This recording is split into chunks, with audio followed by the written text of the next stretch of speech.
Welcome back to the Deep Dive, everybody. Today we're taking a close look at some recent updates in the Android world, specifically geared towards you, the Android developers who are constantly striving to stay ahead of the curve. Yeah, we've been diving deep into a few different sources to bring you the most important takeaways. We've got some fresh announcements from the Android Developers blog, a thought-provoking Medium article about bridging the gap between Compose and those traditional Android views, and then we've also got some juicy insights from Android developers backstage, specifically their discussion about Compose performance. Our mission here is to filter out the noise and give you those clear, actionable takeaways from each of these sources without overwhelming you with information. We want to help you understand what's changed, why it matters for your day-to-day development work, and where you might want to focus your attention going forward. So kicking things off, let's talk about those exciting announcements coming straight from the Android developers blog, particularly around those enhancements for widgets over on Google Play. It's always felt like getting users to actually discover and use widgets has been a bit of a challenge, right? Yeah. It makes you wonder if putting all that effort into widget development is really worth it. Well, it seems like Google's been listening because they're introducing some pretty significant changes to Google Play, specifically designed to improve widget discoverability. And the best part is, these changes are coming very soon to phones, tablets, and even those fancy foldables. First up, we've got a dedicated widget search filter in the Play Store. Finally, users will now be able to search directly for apps that have widgets. That's huge for us as developers. Imagine someone searching for a calendar widget or a quick note-taking widget. This new filter makes it so much easier for them to find our apps. Exactly. They're no longer just stumbling upon our widgets, they're actively seeking them out. And to make those widgets even more prominent, Google's also adding new widget badges right there on the app detail pages. This little visual indicator lets users know that, hey, this app comes with widgets. I love that. It's a small change, but it's going to make a big difference in terms of visibility. And here's where things get even more interesting. Google Play is going to have a curated widgets editorial page. This is where Google's really stepping up to champion widgets. It's going to be a dedicated space showcasing a bunch of awesome, high-quality widgets. It'll be like an educational resource for users, highlighting the amazing things widgets can do and encouraging them to explore and utilize them more. It's like Google's giving widgets the spotlight, and that's fantastic. For developers, this is a really strong signal. I mean, what are the main takeaways for us when we consider all these Google Play improvements? Well, first of all, I think we can expect to see a big boost in user engagement. Think about it. If more users are discovering and using our widgets, they're interacting with our apps more frequently. That translates to higher retention rates and ultimately a better user experience. It's also creating new opportunities for interacting with users right there on their home screens. They can access key features and information without even needing to open the app fully. The convenience factor is huge. And all these improvements in discoverability really solidify the value of investing in good widget development. No more second-guessing whether or not to spend time on widgets. It seems like a no-brainer now. We should all be thinking strategically about how widgets can enhance our app's functionality and user engagement. I agree. And it's all part of this bigger picture, right? This Spotlight Week on Widgets initiative from Google. They're providing a bunch of resources and guidance to help developers create better, more engaging widgets. And speaking of guidance, they've also introduced these widget quality tiers, almost like a set of guidelines to help developers create top-notch widgets that work seamlessly across different Android devices. It makes a lot of sense when you think about it. The goal is to ensure that widgets are not only functional, but also visually appealing and provide a consistent, high-quality experience no matter what Android device they're running on. Phones, tablets, foldables, you name it. They even drew a parallel to the large screen quality tiers, which we're all familiar with. It's all about setting a clear standard for these essential UI components. And here's a key point, especially in light of all this talk about discoverability. Only widgets that meet these quality tier guidelines will show up under that new widget search filter in Google Play. So following these guidelines isn't just about good practice, it's about making sure your widgets get seen. Got it. So there are 3 tiers. Tier 1 is differentiated, Tier 2 is quality standard, and Tier 3, well, let's just say we all want to avoid low quality. What makes a Tier 1 widget stand out? Tier 1 widgets are the cream of the crop. They go above and beyond, not just basic functionality. Think seamless integration with the device's theming, smooth adaptation to different sizes. These widgets feel like a natural extension of the Android system itself. They're personalized, unique, and they really boost productivity. It mentions that they have to meet Tier 2 standards and then some. Enhancements for layout, color discovery, and fitting in well with the system. Got any practical examples of what pushes a widget from, say, a solid Tier 2 to that differentiated Tier 1? Sure. A good example would be using the system's default corner radius for UI elements instead of going rogue with your own custom value. It helps your widget visually blend in with the overall look and feel of the device. Another one is using dynamic color so your widget can adapt to the user's wallpaper. Oh, and making sure your widget previews accurately show how those dynamic colors will look. It's these details that make a Tier 1 widget feel polished and perfectly integrated. All right, so Tier 1 is all about that seamless integration, that premium feel. What about Tier 2? What are we looking at for a quality standard widget? Tier 2 widgets are solid, dependable citizens of the widget world. They're helpful, easy to use, and offer a generally good experience. They meet all those basic criteria for things like layout, color, discoverability, and content quality. They get the job done well, with proper usability, like having touch targets that are actually big enough to tap on. Yeah. They might not have all the bells and whistles of a Tier 1 widget, but they're functional and get the job done. Solid and dependable. And then there's Tier 3, the low quality tier. This is the one we want to stay far away from. Absolutely. Tier 3 widgets are essentially failing to meet those minimum quality bars set by Tier 2. Think widgets that don't quite fit right in their allotted space. Maybe the content's cropped awkwardly or hard to read because of poor color contrast, or headers that are totally out of proportion and tiny little touch targets that are frustrating to use. These are the things that drive users away. So the takeaway here is clear.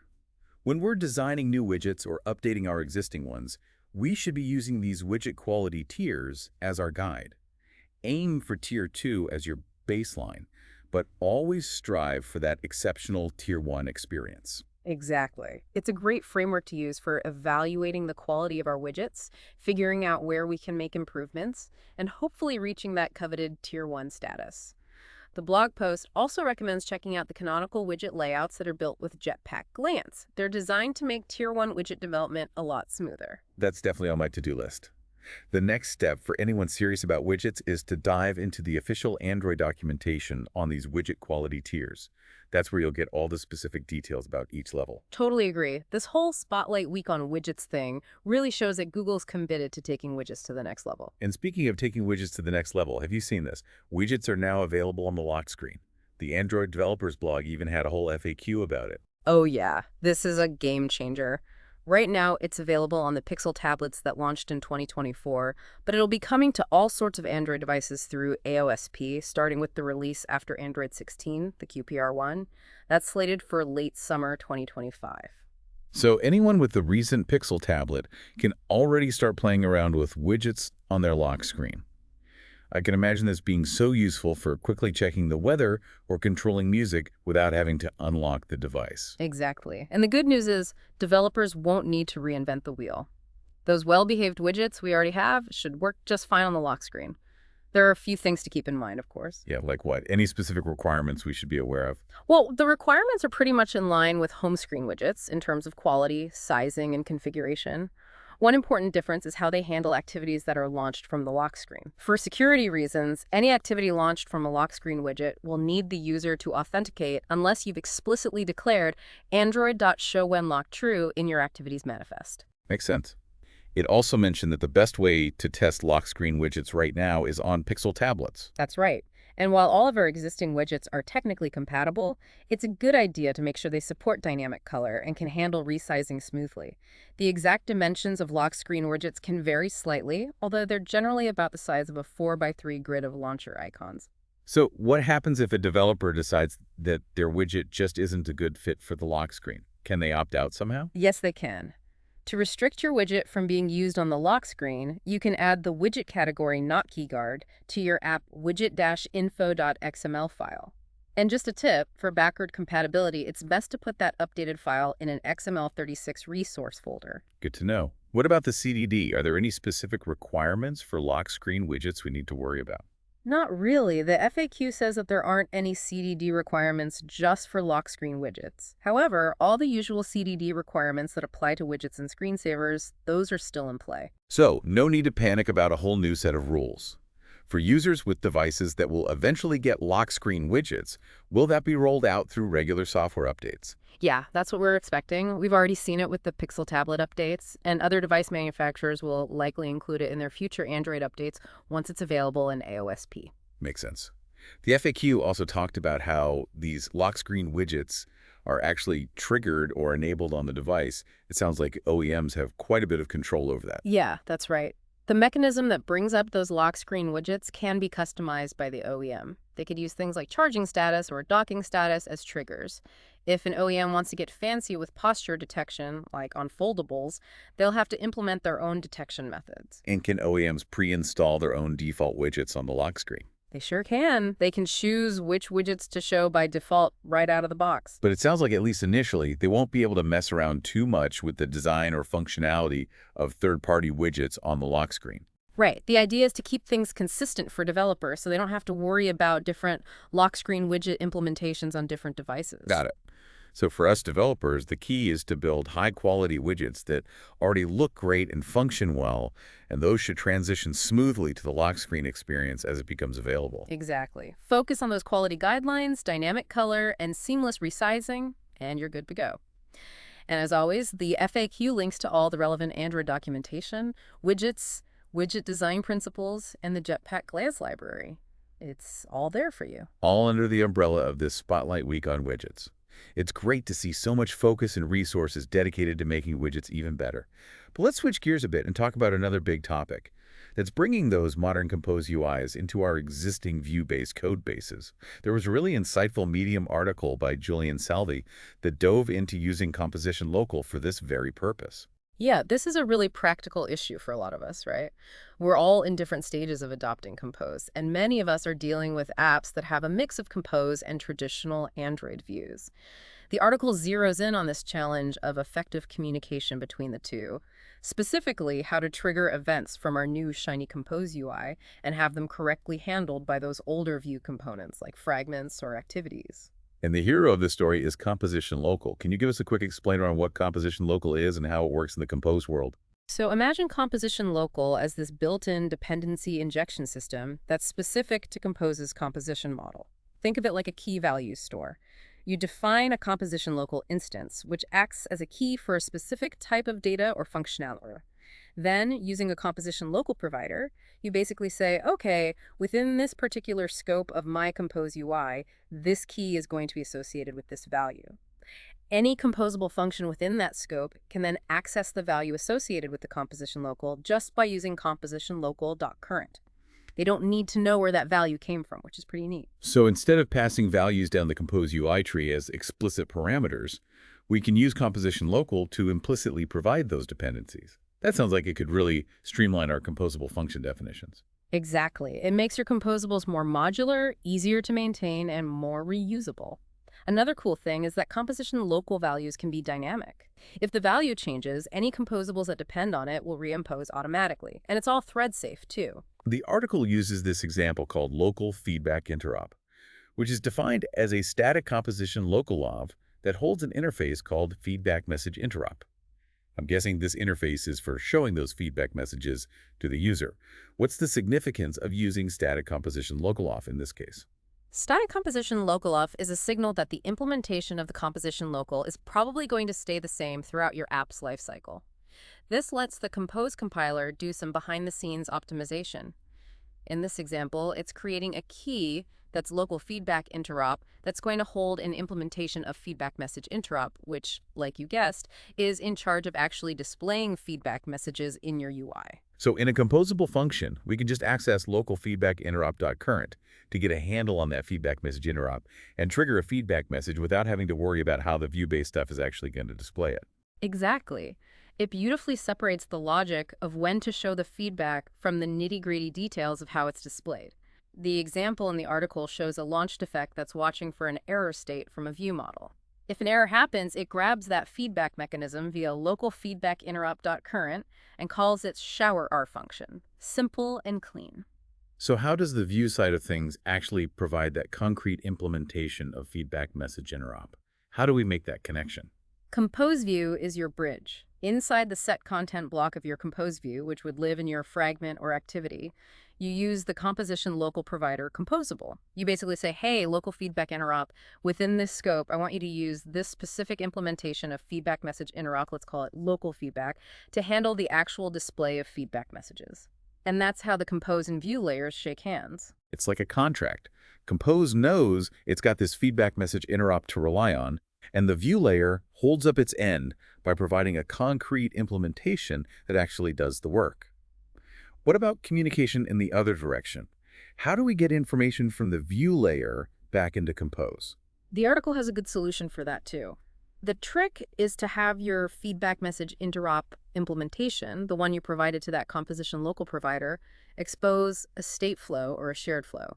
On the Compose side, you can then collect from that flow within a launched effect to react to any events or changes in state that are happening over in the view world. This whole approach seems super elegant and well organized, especially compared to dealing with callbacks. It feels like a major step forward for managing communication in these hybrid Compose View apps. I agree. It makes the interaction between these two UI paradigms a lot smoother and more understandable, which ultimately leads to better code and potentially faster development. It's a win-win. Definitely.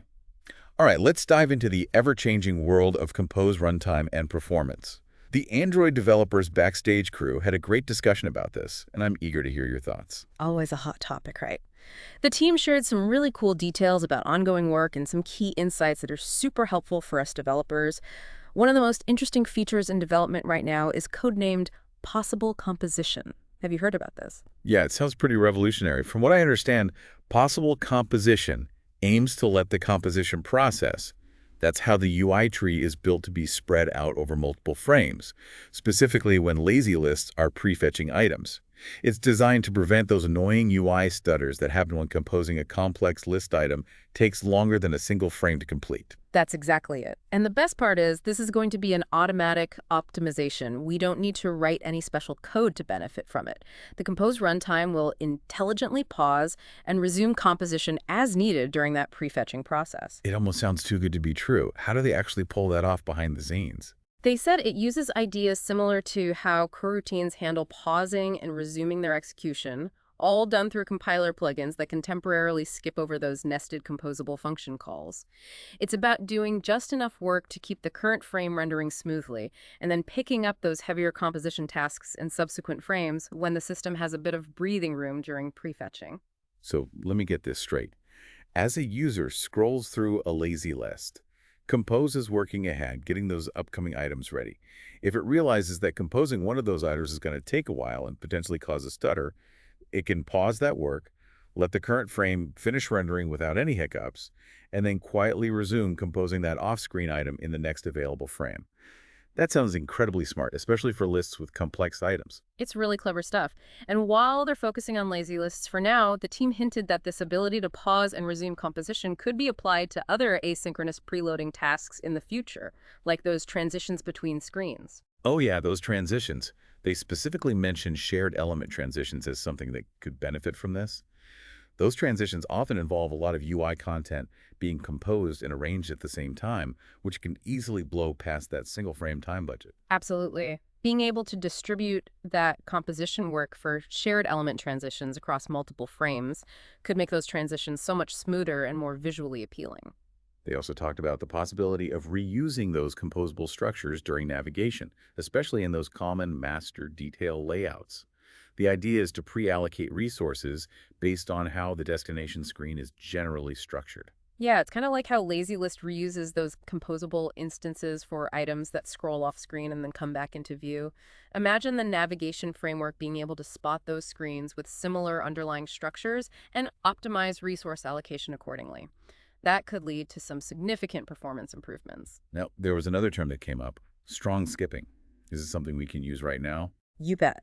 Strong skipping is a performance optimization that's already in place. It's designed to address situations where developers are using immutable data structures, those things like protobufs, and Compose wasn't always able to reliably recognize them as stable, leading to unnecessary recompositions. It's been enabled by default since Kotlin 2.1. What was the issue that strong skipping was trying to solve? Well, the old way of handling stability checks in Compose was a bit on the cautious side. If a composable function got a parameter that wasn't explicitly marked as stable, either by using the @stable annotation or being a known stable type like string or a list of stable things, Compose might not skip recomposition for that function even if the data itself hadn't actually changed. This could lead to performance hits because of unnecessary UI updates. So strong skipping is like loosening the reins a bit on those stability checks, right? Precisely. It takes a less cautious approach by saying, hey, let's just assume everything is potentially stable. It then uses instance equality checks for those potentially unstable types and structural equality checks for the types that are clearly marked as stable. This lines up better with what developers generally expect, especially when working with immutable data where the instance itself basically guarantees that the data hasn't changed. The result has been a noticeable performance boost for a lot of Compose apps. They did mention that there were some trade-offs with this less strict approach, right? Right. Being less strict theoretically could lead to some really rare cases where recomposition doesn't happen when it should. However, from what I've seen, those performance gains have far outweighed the risks. One thing that surprised me was when the Backstage team pointed out that the initial composition, the very first time a UI element is created, is often the main performance bottleneck in Compose, not those subsequent recompositions when the UI updates. Yeah, that's an important thing to keep in mind. While optimizing recomposition counts is still valuable, focusing on how to make that initial composition more efficient, especially for complex screens or list items, can have a much bigger impact overall. They also talked about the current prefetching strategy in lazy lists and admitted that it's pretty basic at the moment. Yeah, the current implementation just prefetches one item ahead in the scroll direction. This straightforward approach can be wasteful, like prefetching small divider elements unnecessarily, and it's not ideal when users are scrolling quickly or changing directions a lot.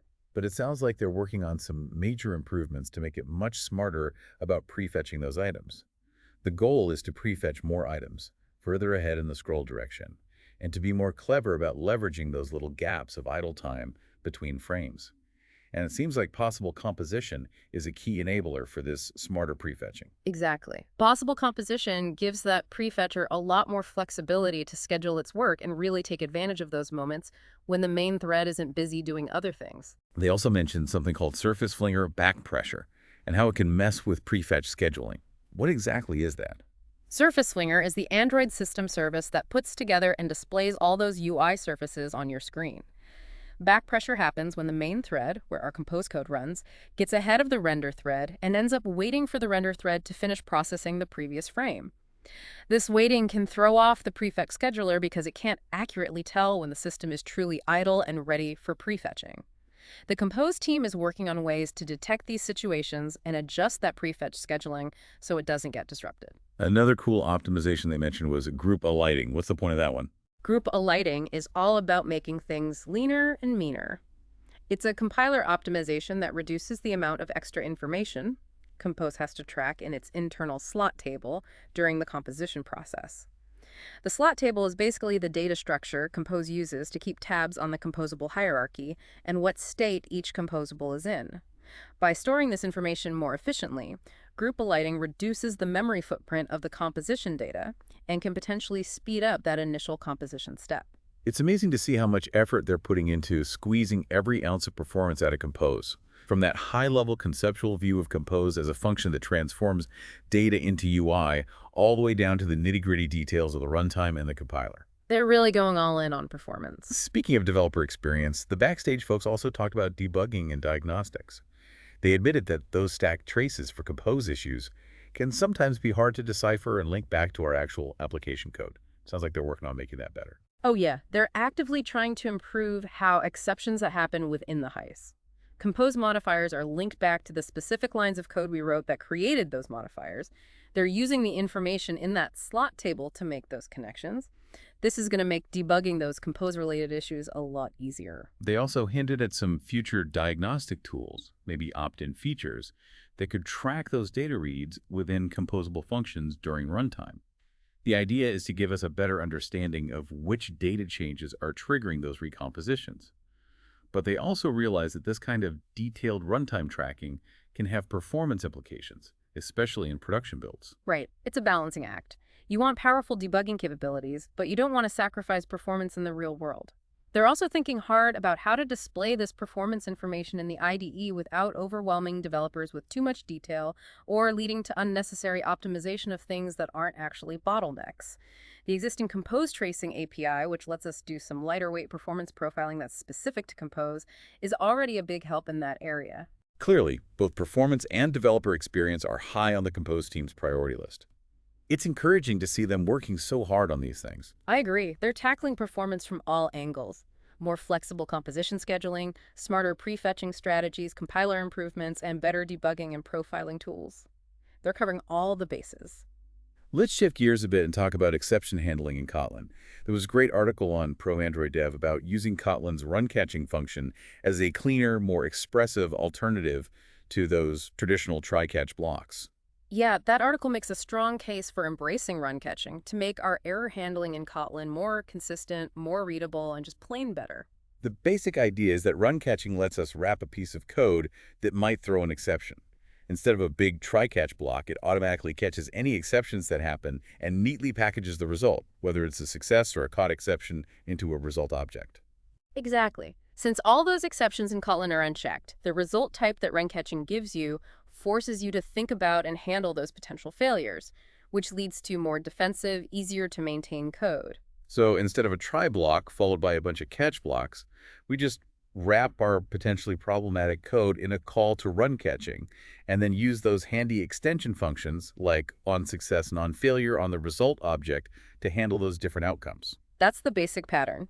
The article actually describes run catching as a specialized version of the runscope function that conveniently packages its return value inside a result, automatically taking care of any exceptions that might pop up while that code block is executing. The article also pointed out that run catching can even replace those situations where we might have used a try-catch block with an empty catch block, essentially saying, I'm going to ignore any exceptions that happen here. Right. It's a more elegant and concise way of explicitly saying, I'm aware there might be exceptions here, but I'm choosing to ignore them. Another common thing we do with try-catch is provide a default value if something goes wrong. The article showed how run catching makes this super easy using the get-or-else extension function. Yeah, get-or-else is great for that. You just tell it what fallback value to use if run catching encounters an exception. No need for that whole try-catch structure just to handle a default value. And on the flip side, if we need to rethrow an exception after maybe logging it or doing some cleanup, run catching has the get-or-referral function for that. That's really helpful when you're refactoring your code to use run catching, but still have parts of your code base that rely on those traditional exception-based error handling mechanisms.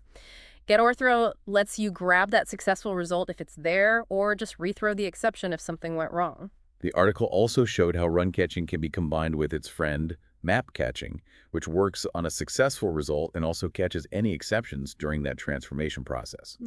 This combination can lead to much cleaner error handling when you have a sequence of operations where each one could potentially fail. Yeah, it avoids that nested try-catch nightmare by letting you handle each step in that sequence of operations and deal with errors at each stage in a nice, structured way.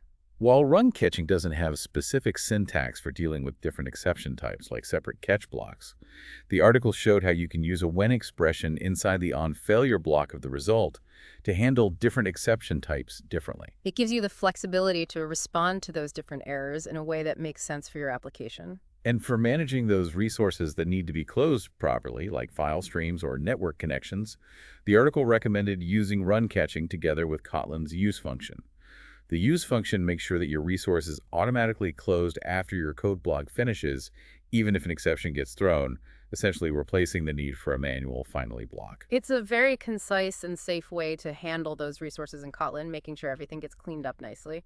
But there's a really important point for us Android developers working with coroutines. Since run catching catches everything, including that cancellation exception, we need to be careful not to accidentally mess with how coroutines are canceled. That's a great point.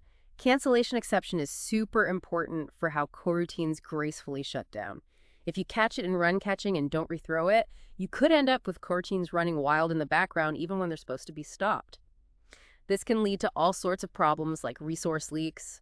The article had those custom extension functions like onFailure ignore cancellation, which specifically rethrows cancellation exception while still letting you handle other errors. That's a lifesaver. Similarly, they suggested that sometimes it might be wise to rethrow those error instances that run catching catches, as these usually indicate a much bigger problem with the system itself, and it's generally not a good idea to just sweep those under the rug. That's a good point. We're usually focused on handling those exception types in our app logic, but an error often means something more serious is going on with the JVM or the system, and silently ignoring those could mask some major issues. The article also mentioned using static analysis tools like DTEC to help enforce best practices when it comes to exception handling, including making sure cancellation exception is handled properly when using run catching with coroutines. Static analysis tools are fantastic for maintaining good code quality and consistency, especially when you're using new patterns like run catching, particularly in those tricky scenarios involving coroutines. So the takeaway here with run catching is that it offers a much more powerful and expressive way to handle exceptions in Kotlin, promoting a result-oriented style that leads to cleaner, more readable, and more maintainable code. But we need to be especially careful about how it interacts with coroutines and make sure cancellation exception is treated with respect. Couldn't have said it better myself.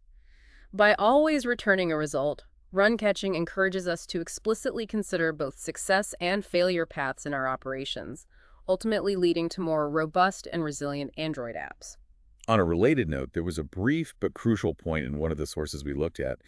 It said that strong skipping in Compose doesn't automatically fix any issues you might have with those regular Kotlin collections. This is a good reminder about how we manage state in our Compose UIs. Oh yeah, that's an important distinction. While strong skipping is great for boosting performance and making recomposition more efficient, especially when using those immutable data structures, it doesn't magically make mutable Kotlin collections behave perfectly as state holders in Compose. To ensure things recompose correctly when the data in a collection changes, we still need to use Compose's state management APIs, like mutable state for individual properties or those immutable collection types that are properly observed by Compose's runtime. To wrap things up, let's talk about a new API that's focused on making timekeeping in our Android apps more trustworthy. The Trusted Time API. This is a really valuable addition for apps that need precise, tamper-proof timekeeping, especially in security-sensitive scenarios. The problem the Trusted Time API tackles is that the system clock on an Android device can be manipulated either by users or by those with malicious intent. This can cause all sorts of headaches, from security vulnerabilities to plain old incorrect behavior in our apps. The Trusted Time API provides a way to get a more reliable and secure timestamp. It works by combining multiple sources of time information, GPS, those network time protocol servers, NTP, and even carrier networks. By using these different sources, it can provide a monatomic,